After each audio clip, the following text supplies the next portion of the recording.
दोस्तों, मैं पॉलिटिक्स 6-7 साल का जब मैं था तब से मैं फॉलो कर रहा हूँ। मैंने नायक मूवी देखी थी और उसके बाद मुझे बड़ा चस्का चढ़ा था कि मुझे प्रधानमंत्री बनना है। तो उस समय मैंने ये सोचा था कि अगर मैं प्रधानमंत्री बनूंगा तो सबसे पहले मैं जो हमारे बुजुर्ग हैं उनके लिए प्रावधान करूंगा, ओल्ड एज होम्स को पूरी तरीके से रिनोवेट करूंगा और जो बच्चे ऐसे छोड़ देते हैं अपने माँ बाप को, सख्त कार्रवाई उनके ऊपर करूंगा, बहुत सख्त। अभी भी मेरा एक ड्रीम है कि जब मेरे पास पैसा होगा तो मैं कम से कम जो हमारे बुजुर्ग हैं, जो अबैंडन्ड हैं, उनके लिए कुछ करना चाहता हूं। इस तरीके की खबरें रुलाती हैं। मैंने रवीश कुमार की एक डॉक्यूमेंट्री देखी थी एनडीटीवी पे, जब वो एक ओल्ड एज होम गए थे, है ना। देखिए अभी भी मेरे रोंगटे खड़े हो रहे हैं। और वहां पे उन्होंने बहुत सारे बुजुर्गों से बात की थी, बहुत सारे माँ बाप से बात की थी। तो उनका ये कहना था कि कुछ तो ऐसे है कि मतलब प्रॉपर्टी के पेपर्स पे साइन करवाया, अंगूठा लगवाया और उसके बाद वो बोले आगे चौराहे पे कि आप यही रहो, मार है, और उसके बाद वो कभी वापस नहीं आए। मैं जब अपनी मतलब नानी के जाता था तो वहां पे एक छोटा था, मैं 10-12 साल का, और तो अभी भैया मेरी 30 साल उम्र है, मैं आपको बता दूं। तो वहां पे एक लेडी आती थी, बूढ़ी सी थी। तो अब भाई मतलब मेरा बचपन से थोड़ा इंटरैक्ट, पता नहीं मेरा बहुत मतलब जो ऐसे थोड़े कमजोर रहते थे या तो बहुत ज्यादा मैं उनसे बात करता था, बचपन से मेरी आदत है, अभी भी है। तो मैं उनसे बात करने लगा तो वो भी बता रहे थे कि बेटा हमारे मतलब बच्चे हैं हमारे और बड़ी हमने मेहनत की। अब तो मैं विधवा हूं, मेरे पति तो रहे नहीं, लेकिन आज उन बच्चों ने मतलब मुझे 6-7 साल पहले निकाल दिया है और मुझे भीख मांगनी पड़ रही है। तो बात यह है कि ये एक बहुत बड़ी प्रॉब्लम है भारत में। भारत इनटॉलरेंट होता जा रहा है हमने हमारे एल्डर्स को लेके। भारत माता की जय। माताओं के साथ ऐसा व्यवहार हो रहा है, ये बहुत ही खूबसूरत तरीके से मैं धन्यवाद देना चाहूंगा टाइम्स ऑफ इंडिया को। इतनी खूबसूरत तरीके से उन्होंने चार्ट्स बनाए हैं। वुमेन एंड एजिंग की एक रिपोर्ट आई है और उसमें कुछ चौंकाने वाले तथ्य हमको पता चले हैं कि हम अपने एल्डर्स के साथ कैसा सलूक करते हैं। आशा करता हूं आप सब बहुत अच्छे होंगे। मेरा नाम है सिद्धांत अग्निहोत्री। स्टडी ग्लोस पे आपका बहुत बहुत स्वागत है। आगे बढ़ते हैं। हमारा डार्क साइकोलॉजी का कोर्स, अब देखिए जितने भी ये लोग होते हैं सब डार्क साइकोलॉजी के होते हैं। मैनिपुलेशन भरा होता है इनमें, ब्रेन वॉशिंग। तो ये सारी चीजों से आप ऊपर उठ सकते हैं। डॉक्टर मयूरिका दास जिनको 15 साल का एक्सपीरियंस है वो आपको बताएंगी। और अभी डार्क 40 कूपन कोड यूज करना है, 600 का ये कोर्स आपको मिलेगा। तो बहुत ज्यादा फायदा है, फटाक से कोर्स को अवेल करें, क्योंकि पॉजिटिव वे में कैसे आप डार्क साइकोलॉजी को यूज कर सकते हैं ये हम बताएंगे। तो ये कुछ चार्ट्स हैं जो वुमेन एंड एजिंग जो रिपोर्ट आई है, ठीक है। आपको मैं कुछ फैक्ट्स बताना चाहता हूं। वैसे 2030 तक दुनिया की पॉपुलेशन जो बुजुर्ग हैं, जो 60 साल के ऊपर है, वो 140 करोड़ के आसपास हो जाएगी। समझ रहे हो? भारत में अभी 16 करोड़ के आसपास है। 2030 तक 23 करोड़ हो जाएंगे और 2030 आने ही वाला है। आप समझ सकते हो 23 करोड़ का मतलब क्या है? अरे 23 करोड़ छोड़ो, अभी 16 करोड़ है। इसका मतलब क्या है? इसका मतलब ये है कि आप 4 इंग्लैंड मिला दीजिए, 4 नहीं 8 इंग्लैंड मिला दीजिए, एक पूरा पाकिस्तान, यानी कि बुजुर्गों का एक पूरा देश है। और ये तो चलिए 60 साल के ऊपर के लोगों की बात हो रही है। शुरुआत के 1 साल से लेकर 14 साल तक, 15 साल तक आपको अपने मां बाप की जरूरत पड़ती है ना। आप डिपेंडेंट रहते हो। और उसके बाद देखिए कैसे चक्र घूमता है ये पहिया। 60 साल के ऊपर जब आप हो जाते तो आपको अपने बच्चों की जरूरत पड़ती है, जिनको आपने पाला है। लेकिन हमारे यहां होता ये है, मुझे तो कंसेप्ट ही नहीं समझ में आता है। बच्चे पैदा करो, अरे जूती से मेरी बच्चे पैदा करो। यही साले बच्चे जो हैं ये अपने माँ बाप को मार पीट के निकाल देते, सब नहीं। लेकिन आप देखिए अभी मैं आपकी होश उड़ जाएंगे। 100 में से 90 लोगों के साथ, 90 औरतों के साथ ये हो रहा है। ये चीज है। मैं हमेशा बोलता हूं कि कर्मा वापस आता है, वो आएगा ही। अगर आप अपने माँ बाप, आपके माँ बाप ही भगवान है, अगर आप भगवान के साथ ऐसा सलूक कर रहे हो तो आप गए, खेल खत्म, वहीं से ही बर्बादी शुरू होगी, वहीं से श्रापित हो गए। कुछ नहीं हो सकता आपका। अब जब परेशान रहोगे ना तब अकेले में सोचना कि हमने क्या किया था, क्योंकि वक्त तो वापस आता नहीं है। माँ बाप की जब दुआएं लगती हैं, आप किसी के थॉट्स में जब दिल से दुआ निकलती है, स्पेशली अगर माओ की दुआ, माओ तो इस दुनिया में जो अनकंडीशनल लव है वो आपकी माँ करती है। और देखिए कैसा व्यवहार हो रहा है, तो ये आप समझिए। और यहाँ पे यूनाइटेड नेशंस ने बोला है कि भाई एजुकेशन नहीं है। अब यहाँ पे आधे से ज्यादा जो औरतें वो इलिटरेट है, वो पढ़ी लिखी नहीं है। ये बहुत बड़ी प्रॉब्लम है। वो डिजिटल डिवाइस चलाना नहीं जानती है। अकेलापन उनको खाए जा रहा है। 43% विडो है, विधवा है। आमतौर पे पति जल्दी मर जाते हैं और पत्नियां जिंदा रहती है, तो 43% विधवा है। बड़ा मुश्किल है। तो अब उनको अपने बच्चों का सहारा है। तो आप ये देखिए कि वक्त, जैसे जो हमारे बुजुर्ग हैं उनको वक्त चाहिए। अब जाहिर सी बात है वक्त नहीं मिलता, कई बार ऐसा होता है। जैसे दोस्तों मेरी मम्मी जो है, अभी मेरे पिताजी की अभी डेथ हुई, तो अब मुझे भी वक्त, क्योंकि मैं बहुत बिजी रहता हूँ, बट मेरा जो छोटा भाई है मैं पूरा इंतजाम करके ही जाता हूँ। मैं और मेरी वाइफ जो है वो बहुत, क्योंकि हम एक कंपनी चला रहे हैं तो नहीं है, लेकिन जैसे ही मुझे टाइम मिलता है मैं मम्मी के पास जाता हूँ, उनके पास रहता हूँ। लेकिन मेरा जो छोटा भाई है वो ये सुनिश्चित करता है कि वो 24 घंटे उनके पास रहे, उनकी केयर करें, ताकि उनको अकेलापन ना यूज, और हर एक सुविधा जो है वो उनको दो। तो यही होता है। अब यहां पे देखिए 24% जो वो मतलब ऐसा औरतों का मानना है जो बूढ़ी हो चुकी हैं कि उनके बच्चों के पास उनके लिए वक्त नहीं। क्या बात है। यही बच्चे जब बचपन में शैतानी करते थे तो माँ जो है 24 घंटे, मतलब कितनी औरतों ने तो अपना करियर ही खत्म कर दिया होगा अपने बच्चों की वजह से। 8% कहती है नॉट श्योर, मतलब इसको भी उसी में ही रख लीजिए, 32% हो गया। और बाकी 68% जो कहते हैं कि हाँ मतलब ठीक है, मतलब वक्त जो है वो मिल जाता है। तो इसमें तो ठीक है, बट फिर भी ये 32% है, राइट। ये चीज है। आगे बढ़ते हैं।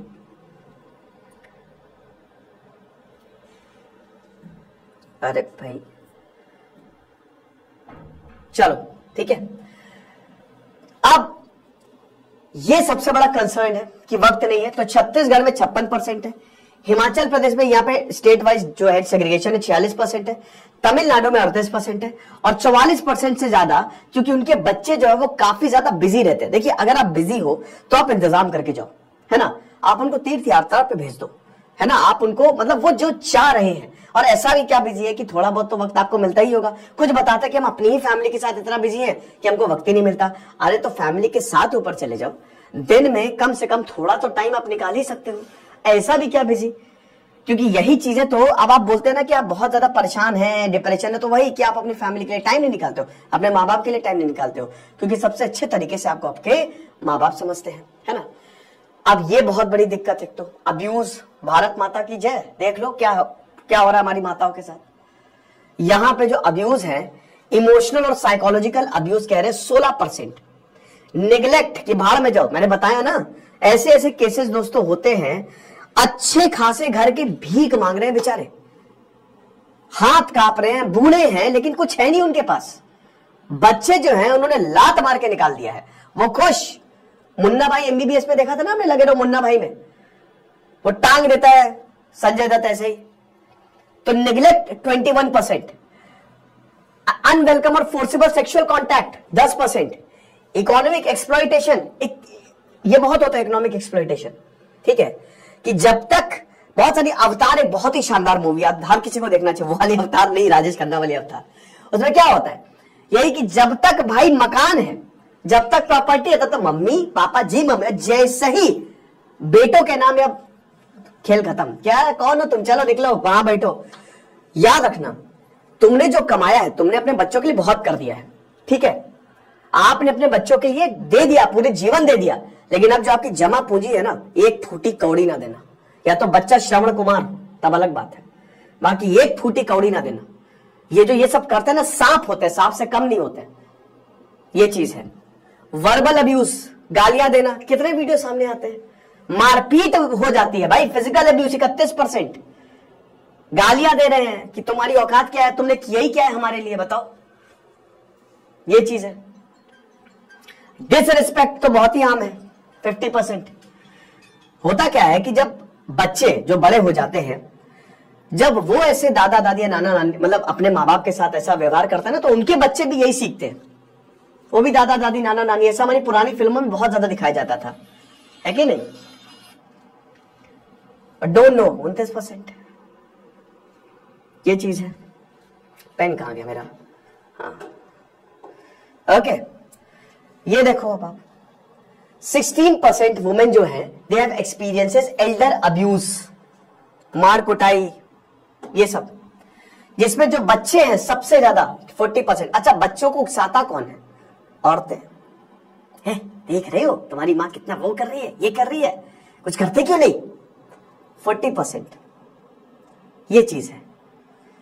तो 40% बच्चे, डॉटर 10%, बेटियां भी आजकल बहुत बहुत पहुंची हुई है ना। जो स्पाउस है, जो बहुएं हैं 17%, सन इन लॉ है, अरे बहुत सारे बहुएं कह रहा हूं, डॉटर जो ये बहु है हुई, ठीक है। सन इन लॉ जो दामाद है 6%, डॉटर इन लॉ 26%, जो पोते होते हैं 7%। बेटा पोता कब कब बेटा आ रहा है हमारे अल्ले वहां के धोएगा कायदे से। House help 6%, other relative 31। ये है आंकड़ा। 8% बता रही है कि we are victim of violence as a young women. इसमें आप father 31, mother 5, grandfather 5, grandmother 2, uncle 4, aunt 5 और बाकी अदर रिलेटिव 39। आगे देखते हैं। तो अभी अगर बात करते हैं हरासमेंट से लेकर डिसरिस्पेक्ट, ये अब सेग्रीगेशन देख लीजिए आप, ठीक है। इसमें फिजिकल अब्यूज सबसे ज्यादा 43%, देन डिसरिस्पेक्ट 46%, साइकोलॉजिकल अब्यूज 41%। अब आप स्टेट वाइज डेटा देखिए। शिवराज सिंह चौहान ने काफी अच्छा काम किया है किसानों को लेके और लड़कियों बच्चियों को लेके भी, लेकिन उनको एल्डर्स को लेके इलेक्शन आने वाले हैं, काम करना बाकी है। 100 में से 82% कहते हैं कि एमपी में डिसरिस्पेक्ट होती है। ये तो रिपोर्टेड केस है। बता दूं कि 20 राज्य और 2 यूनियन टेरिटरी को सर्वे हुआ है पूरा का पूरा। उत्तराखंड 80%, ओडिशा 69%। फिजिकल अब्यूज जो है कर्नाटक में 89% के करीब है, ठीक है। साइकोलॉजिकल अब्यूज और फाइनेंशियल एक्सप्लॉइटेशन गोवा में सबसे ज्यादा है 70% और 65%। स्टडी ने यह भी बताया है कि 40% से ज्यादा जो एल्डरली वुमेन है, ये इसलिए क्योंकि या तो ये they stop engaging with their family members, और कि वो ज्यादा उनसे डायरेक्टली बात करते हैं कि तुम ये कर रहे हो, तुम वो कर रहे हो, तो लेता ये होता है भैया। घोर कलयुग है, गया वो जमाना, ये चीज है। और वही चीज है कि जो कन्वर्जन रेट है elderly women they face abuse बहुत ज्यादा, हद से ज्यादा है कन्वर्जन की अगर बात करते हैं। और देखिए आप, ये बड़ी दिक्कत है लोनलीनेस। जैसे मैंने अपनी मम्मी को, मैं और जो मेरी वाइफ है, ठीक है, मेरी देखिए, अब इसमें वही मैंने बताया ना कि इसमें जो पत्नियां होती है ना वो बड़ी डेंजरस होती हैं, वो बहुत उकसाती हैं। तो आप कभी भी ऐसी अगर शादी करें तो आप ये जरूर सुनिश्चित कर लें कि आपकी वो माँ बाप की इज्जत करें। मैं ये बिल्कुल मानता हूं कि कई बार माँ बाप भी बहुत मतलब हो जाता है, प्रॉब्लम्स होती हैं, लेकिन कोशिश करें। अब जैसे जो मेरी वाइफ है, ठीक है, वो मतलब जितना मैं नहीं करता हूं उससे ज्यादा वो करती है, ठीक है। तो सबसे पहले तो मेरी वाइफ ने बोला कि देखिए हम लोग बिजी रहते हैं, मेरा भाई भी कोशिश करता है, बट तो सबसे पहले तो पूरा इंतजाम करो कि ये खुश रहे। तो उनको स्मार्टफोन सिखाओ, स्मार्टफोन, लैपटॉप, जितना हो सके कार सिखा दो, ये हिसाब किताब। तो अब ये बहुत बड़ी दिक्कत होती है लोनलीनेस, क्योंकि 43% विधवाएं हैं, तो 60% जो है उनको तो स्मार्टफोन यूज करना नहीं आता। वो पूरा उम्र अपने बच्चों की देखभाल में लगी रही, बाकी अपने लिए कुछ सोचा नहीं। तो उड़ीसा में 95%, 100 में से 95 औरतें बता रही हैं कि हमको स्मार्टफोन यूज करना नहीं आता। कितना बड़ा आंकड़ा है। तेलंगाना में 96% है, हरियाणा में 86% है, एमपी में 84% है। तो ये जो टेक अवेयरनेस है ना, ये भी बहुत, क्योंकि जब आप अकेले हो जाते हो तो आपको साथ चाहिए। साथ आपको कई बार जैसे अब होता है कि भाई चलो हम फोन कर ले, उन रिश्तेदार को फोन कर ले, उनसे बात कर ले, तो इससे आपका मन बहल जाता है ना। तो और नहीं तो आजकल भाई सोशल मीडिया, तो चलो पिक्चर देख ले कोई, या यूट्यूब पे ही देख ले, बढ़िया है, आपका वक्त बीत जाता है, आप खुश भी रहते हो और आपको लोनलीनेस का एहसास नहीं होता है। लेकिन यहां पे ये ना कोई सिखा रहा है, डॉट्स कनेक्ट करो कि आधे लोगों के पास तो टाइम ही नहीं है और इसीलिए वो सिखा भी नहीं पा रहे हैं। तो अब होता क्या है कि सपोर्ट के लिए वो कहीं पे जा ही नहीं पाते, तो बेसिक इंफॉर्मेशन जो है वो भी लैक हो रही है यहाँ पे। अब आप ये देखिए, केयर गिवर, ये तो बड़ा ही एक मतलब आप समझिए कि इन एल्डरली वुमेन्स के पास कोई चारा नहीं, इनको बाहर निकाल दिया जाता है। कई बार बेटे जो है, भाई मर गया बाप, हटाओ, छोड़ो, अब क्या माँ को छोड़ो वृद्धाश्रम, तो यहाँ पे हम लोगों के बगल में एक आश्रम है, तो हम लोग जाते रहते हैं वहां पे, जो भी हम लोग के साथ हो सकता है हम लोग करते हैं। तो वहां हम लोग ये देखते हैं कि मतलब बड़ा देख के बहुत ही एकदम दिल पसीजता है कि जब आप उनको देखेंगे तो आपको बेबसी दिखेगी उनके चेहरे पे कि उनकी जिंदगी जो है वो क्या हो गई, मतलब उन्होंने क्या सोच के अपने पूरे परिवार को पाला। आप जाइए किसी दिन, आप किसी दिन आश्रम जाइए, है ना, आप रो के ही वापस आएंगे अगर आपके अंदर इंसानियत होगी तो। ये हिसाब किताब है कि जब आप देखेंगे ना उनकी हालत क्या है, बच्चे बढ़िया अमीर हैं, खूब पैसा कमा रहे हैं, और वो बेचारी एक दो कपड़े में जो है वो जिंदगी अपनी चला रही है। हालांकि अच्छी बात यह कि आश्रम में ऐसे बहुत सारे लोग होते हैं तो सपोर्ट मिलता है, अच्छा सपोर्ट मिलता है, लेकिन फिर भी अपने परिवार से दूर रहने की जो बहुत लोग कहते हैं कि बस बेटा मौत आ जाए अब तो हम आखिरी पड़ाव पे हम क्या ही, लेकिन आपको पता है ये वापस आता है, ये वापस आता है, ये सब घूम फिर के वापस आता है। आप अगर अपने माँ बाप को दुखी कर रहे हैं ना तो आप तो कभी कुछ रह ही नहीं सकते, आप वहीं से ही आपका जीवन श्रापित हो गया, और ये जन्मों जन्मों तक चलता है, पता है। तो 70% जो एल्डरली वुमेन है दे आर नो चॉइस। अब वो केयर गिविंग एक्टिविटीज करती हैं, क्या करें, इधर उधर काम करती हैं। आप जिंदा तो रहना है ना, इसमें कर्नाटक 96, बात यह है कि यार 90s में आंकड़े हैं, ये भी नहीं कि 50-40%, 96%, यानी कि देखो भारत कहां खड़ा है। 100 में से 96 कर्नाटक में यहां पे केयर गिविंग एक्टिविटीज कर रही हैं औरतें। हरियाणा में 91%, उत्तर प्रदेश में 89%, हिमाचल प्रदेश में 85%, 85% ओल्डर, क्योंकि उनको they don't have any time, तो प्रॉब्लम है बहुत ज्यादा। फिर आप ये देखिए कि 14% they are comfortable using smartphone, सिर्फ 14% है, और बाकी अगर आप 84% की बात करें, 86% की बात करें तो उनको आता ही नहीं है स्मार्टफोन को यूज करना, फोन को कैसे ऑपरेट करते हैं, ठीक है। अब ये देखिए केयर गिविंग एक्टिविटीज में 67% कह रही कि हाँ हम इन्वॉल्व हैं। फिर उसके बाद 30% जो है 5 घंटा देती हैं, आप समझ रहे हो, 1 to 2 hours 39%, 2 to 5 hours 34%, 5 to 10 hours 12%, and more than 10 hours 15%। तो ये हिसाब किताब है। तो ये है हमारा भारत। आपने देखा हमारे एल्डरली के साथ ऐसे बिहेव हो रहा है तो सही नहीं है। अब इसके लिए आपका जो एल्डर पीपल है, सबसे पहले तो उनके साथ ये होना चाहिए, जो माँ बाप है, कि पैसा अपने लिए अच्छा खासा बचा के रखें। बच्चे गिर जाए लेकिन देना नहीं है, मकान अपने नाम पे करें, आखिरी वक्त तक अपने नाम पे करें, कोई बंटवारा ना करें, मरने के बाद जो होगा सो होगा। अपने आप को फाइनेंशियली सिक्योर करें, सबसे पहली बात तो ये है। भावावेश में आके ना बहुत ज्यादा बच्चों पे भरोसा ना करें। आखिरी वक्त में बच्चे साथ नहीं देते, पति पत्नी साथ आते हैं, ठीक है। पति का जो सपोर्ट होता है पत्नी होती है, पत्नी का सपोर्ट होता है पति होता है, ये चीज है। कुछ बच्चे होते हैं मेरी तरह जो बहुत ज्यादा, लेकिन है कुछ ऐसे नहीं है कि मतलब जैसे मेरे जितने भी जानने वाले हैं वो बहुत अपने माँ बाप को ख्याल रखते हैं, लेकिन कुछ ऐसे भी हैं जिन्होंने, ये चीज है।